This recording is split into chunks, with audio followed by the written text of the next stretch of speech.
Hey friends, welcome to the Radical Radiance podcast. I am your host, Rebecca George, and I am so thrilled to be with you today for day 12 of the 12 books of Christmas. Guys, this has been such a fun series to put together for you.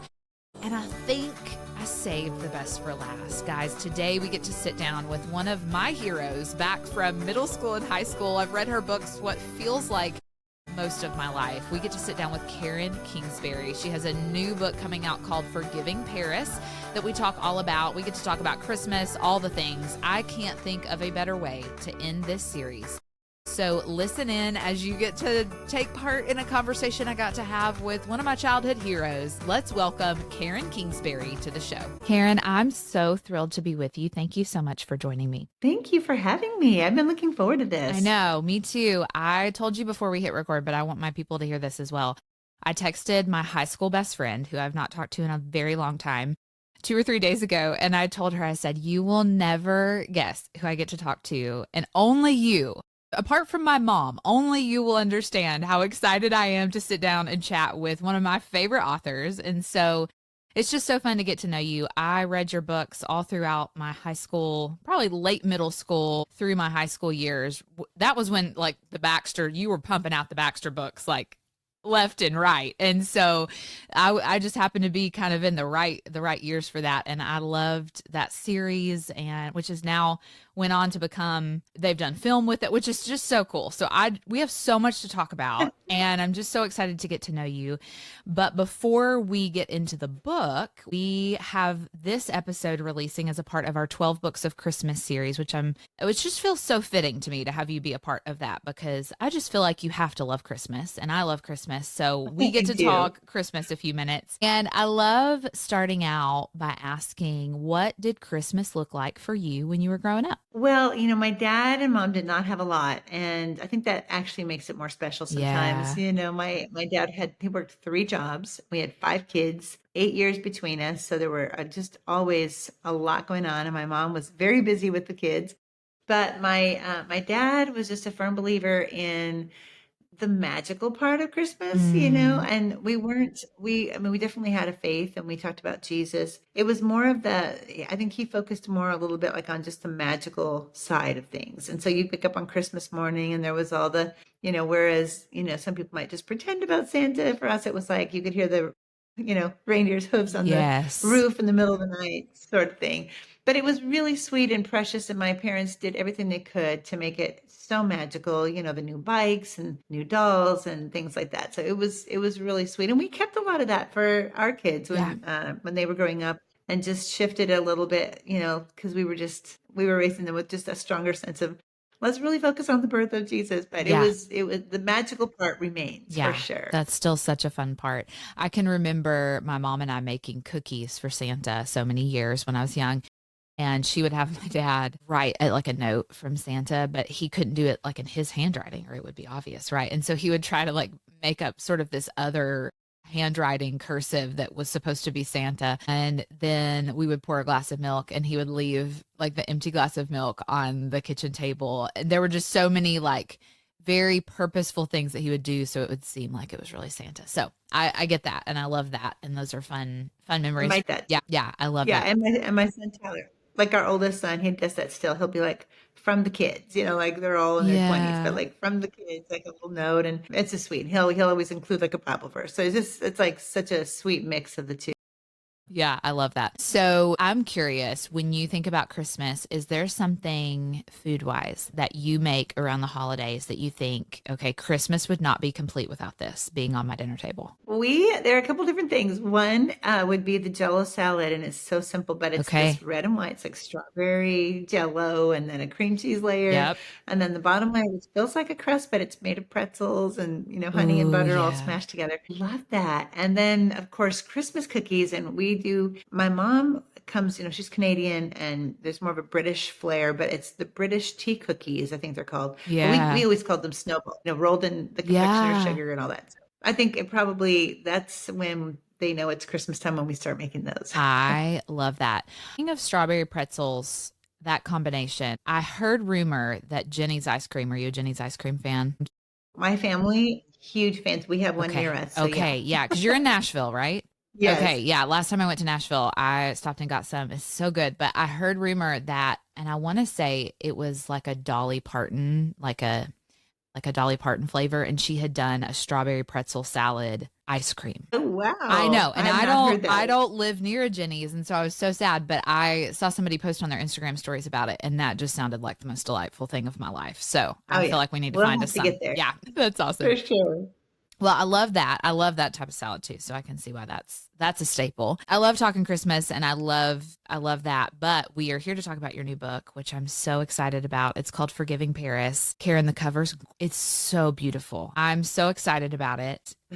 I want to talk through this a little bit. So what listeners may not know is in the storyline of Forgiving Paris is a very famous Baxter girl, Ashley, which is so fun. And you say, which I love, that you don't have to have read the Baxter story to be able to read Forgiving Paris, which is great.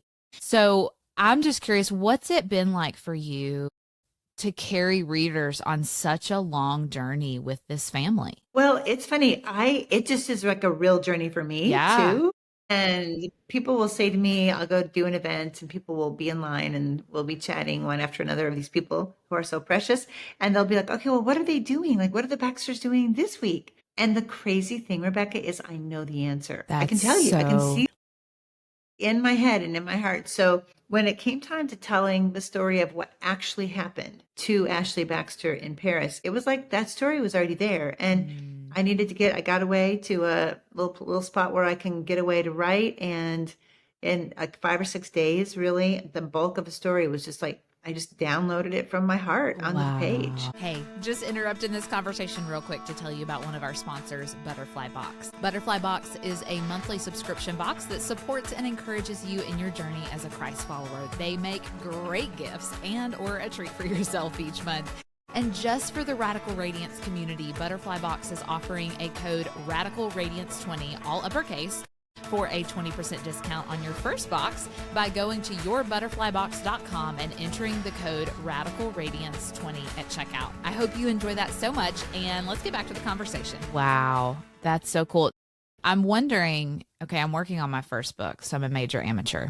Does that happen often for you? Do they download that quickly, or was this a rare one? If I give myself the time, then it's pretty quick. So it's like, it depends. I've got a lot of other things going on and, film. We have the You Were Seen movement running out of our house. We have signature events that we do. So there's a lot of other fun things going on. And Yeah. if I don't carve away time, it could take me months and months to get Okay. to that same place. But if I just step aside, then yeah, I would say, in a week, I can get a lot done in a week. Yeah, that's awesome. Which of course I'm not writing fiction, I'm writing nonfiction. But I have found this is a very full season of life for me. But I have gotten a couple of times in the writing of this first manuscript to a place where I'll like sneak away and write like 500 words, every couple of business days. And so I feel like I'm not making that much progress. But then last week I went and visited my family up in Tennessee. And when I got back, I wrote, I think it was on maybe Tuesday of this week, and I cranked out like 2,000 words like it was nothing. And I think it was because I had been away from it for a couple of weeks. And I think my mind was just coming to it refreshed. So I know that's just part of it. I'm just figuring it out for me. I know everybody has their own process, but that's just so interesting to hear about. And when Well, I tell you, I would say I am still figuring it out. Like it doesn't matter how you're right, because it's another season. And in that particular season, yeah, it's like, well, gosh, I used to just go into my bedroom and sit in that chair and everything just came. And then now I'm like, oh, I have to go away to this little studio and write, or sometimes I fly somewhere. And that's been a little while mm, since I've done that because I've got kids and grandkids now, and I'd rather be here close, but don't feel bad if you're still figuring it out. That's normal. yeah, yeah. Is there like a favorite place that you have to write that just feels like maybe really sacred to you? Well, there is now. So Okay. I went ahead and rented a space. So I have like a studio where I can Oh, go awesome. and write, and it's just really beautiful. There's windows, there's no TV or anything there. It feels set apart, like Yeah, sort of, carved out of time even really. yeah, And I just meet the Lord there and he gives me the story. So that's for the last couple of books, I've been able to do that, and it seems to really help. Like I can feel better about not. I mean, like I might be working on a lot of other things when I'm actually technically on deadline. But if I can yeah. get there and just be there even for a week, then I get a lot done. Yeah, I love that. I love that. Well, as I was reading through just some of the promotional material for Forgiving Paris, I'm noticing you cover some really serious ground in this story, things like drug addiction and suicide. And I'm wondering, what was it like for you, and why maybe was it important to you to write fiction that covers these things? Well, Rebecca, in this current season of life that we are in, and I'm not discouraged by it, Yeah. because though there's so many things going on, so much to divide us, so many things to distract us and discourage us, but I believe truly that God chose us to be here for a time, such a time as this. This is our Yeah. time. So it's our chance to shine, but it's also our chance to be honest with what is going on, and to show that people are not alone if they, are in suburban America and they're married and they go to church and everything's, they have their minivan, but they have somebody in their family who's struggling with heroin addiction. Yeah. That's not strange and unusual, and it's not a stigma. It's a real situation that needs help and hope. And there's a minor character in Forgiving Paris who, it really all stems, this is all part of the flashback and the time going back for Ashley, because it's something that Landon says, and he sets it up at the beginning, where he says, I've been reading in the Bible in Mark chapter 4, and there's a scene that we are familiar with from the Hmm. Gospels where Jesus is calming a storm. But in this particular account in Mark 4, it talks about how there were other boats, and some versions say other little boats on the sea that day. Hmm. So as the disciples were in their worst storm, and as Jesus spoke peace and healing and calm over that storm, other little boats were affected as well. They were caught up in a storm, Mm. and they also received a calm storm because of what happened with the disciples. Landon brings that to Ashley, and I love that part. And he says, when we go back, and she's really not even wanting to go back, but when we go back to Paris, and Ashley's got this big art show, and in theory, it should be a happy time. But he reminds her, look for the little boats, look for the Mm. things that God did that you were unaware of, but maybe this time around they will come to light. And Yeah. you'll see that even though you were going through your hardest time, as you were coming out of that, the calm that God brought you, he was bringing something like that to someone else because of your storm. So it sets up this whole adventure where she's able to see these sorts of redemptive moments and people in the story from her past. And Mia, a former heroin addict, is one of those. Okay. Wow. That whole idea with the boats is just amazing. And I think back to the last year and a half, 18 months of our lives, and that feels so true of the last year and a half, doesn't it? Like, I think God has made me more aware of what maybe previously felt insignificant or minor, just moments in our lives. Like, I can remember for the first time walking in the grocery store in the middle of the pandemic and realizing, like, that same girl at the checkout counter, she checks me out every single time I come here. And I don't know her name. I don't know if she knows the Lord. All I know is I spend time with her a couple times a week when she's checking out my groceries, and she's probably had a rough day helping people try to find toilet paper and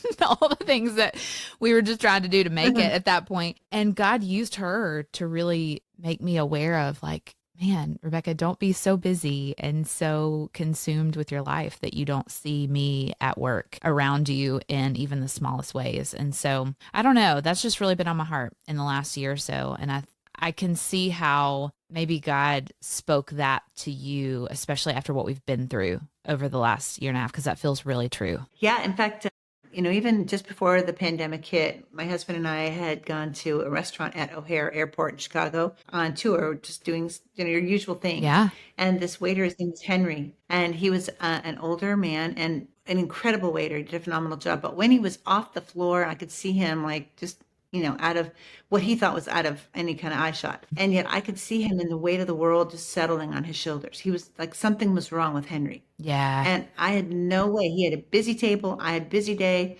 And there was no way in that single moment. Like when you look at it, all of my life, every step and turn and decision, everything led to that single moment. Same with Henry. All of his life, every job, every move, it all led to this single moment where our lives intersected, and I was not ready for Henry. I didn't Mm. have any way to tell him about Jesus. And so I came home, and God just gave me this movement called You Were Seen. And so you can go to youwereseen.com to find out more about it. But Yeah. it's cards, just like business cards. And they say You Were Seen on them. And then there's a 24/7 prayer line on the back and a QR code, which takes you to youwereseen.com. We link with the Billy Graham Evangelistic Association. Okay. and their plan for salvation, their help links. So in a single card, and ideally what we're doing is being the most thankful people in the middle of this craziness and the most generous people. So Yeah. with your big tip and with your kind words, I can just take this. Like maybe you're going to give a bigger tip than usual, or give a tip to a cashier if it doesn't usually get one.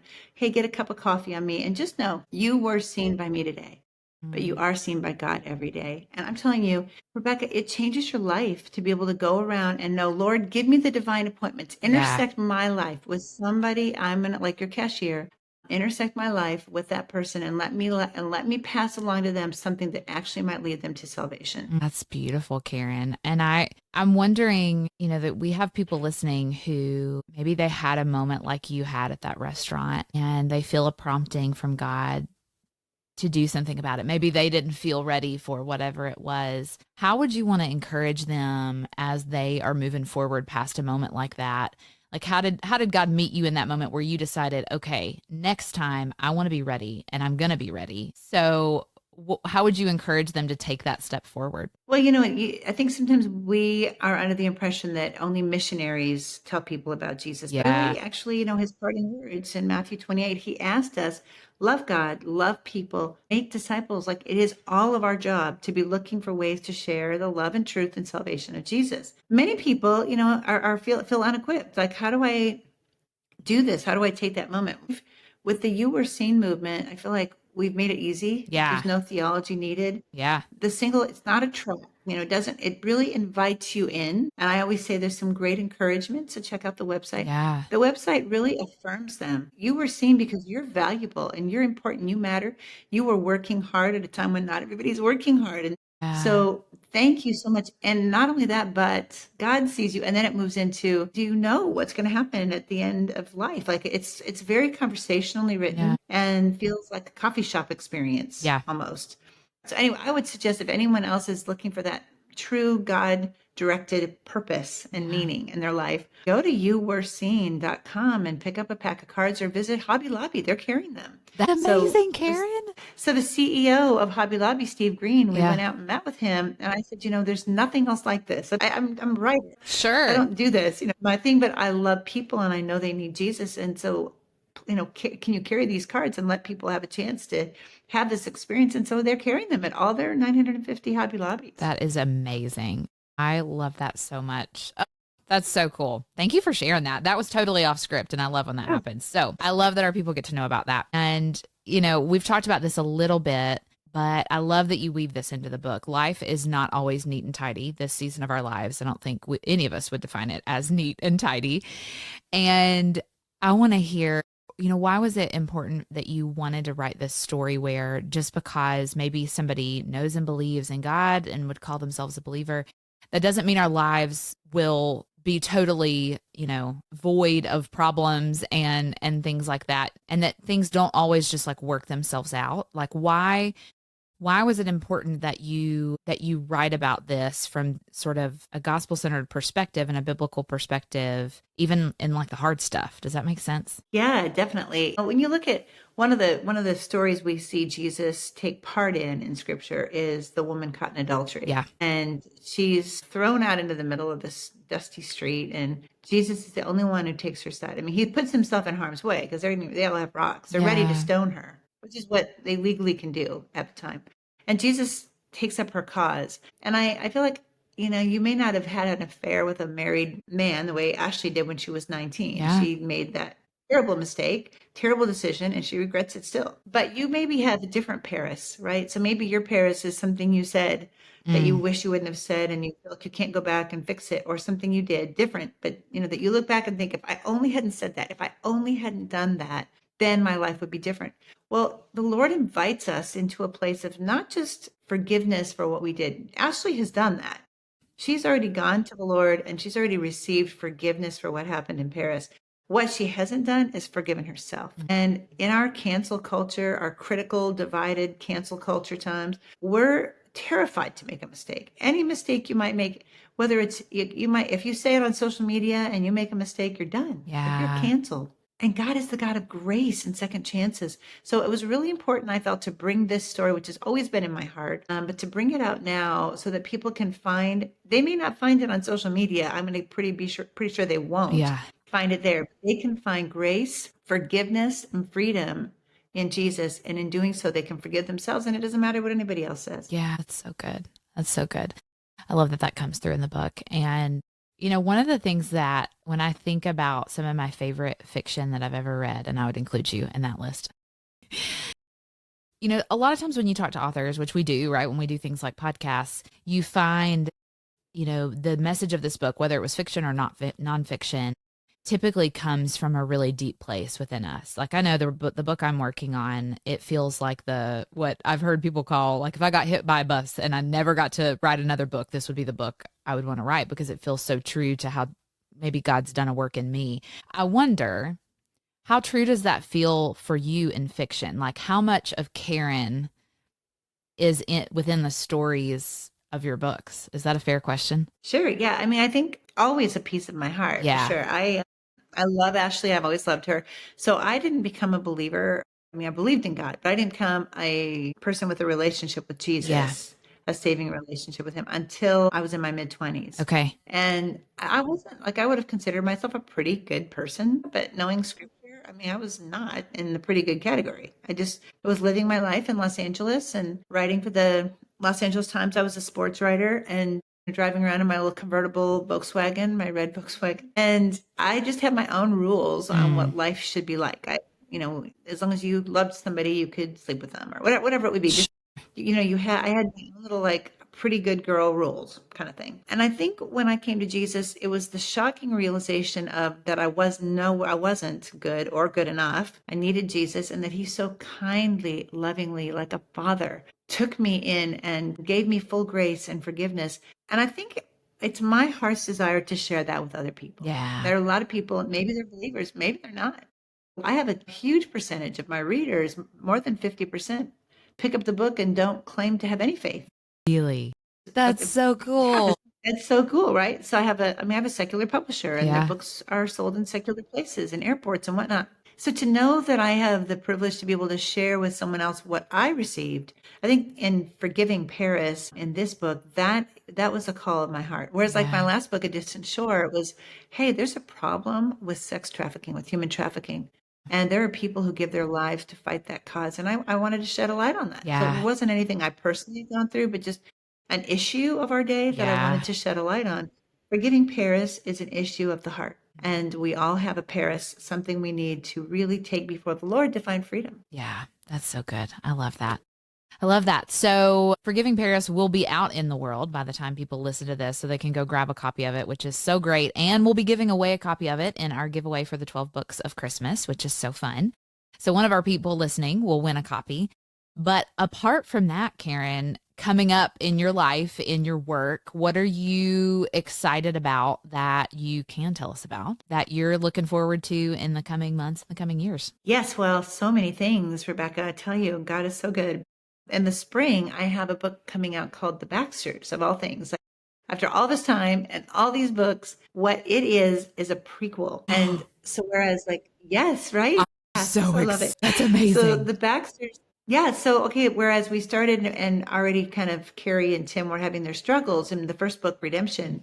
And that's a kind of where we meet Carrie is in a time of crisis. But didn't she have some warning before she ever even married Tim? So her season of getting married to Tim and, Ashley kind of believing that Landon shouldn't be in her life, like just the kind of what sets up all of that, that happens in the Baxters. And that book comes out in the spring and it's already written and I'm so excited about it. Karen, that's amazing. I cannot wait. That's so cool. Super fun. And then I have a book called Just Once. And if you love the Baxters, again, you don't have to have read the Baxters. These are all perfect starting places. But Yeah.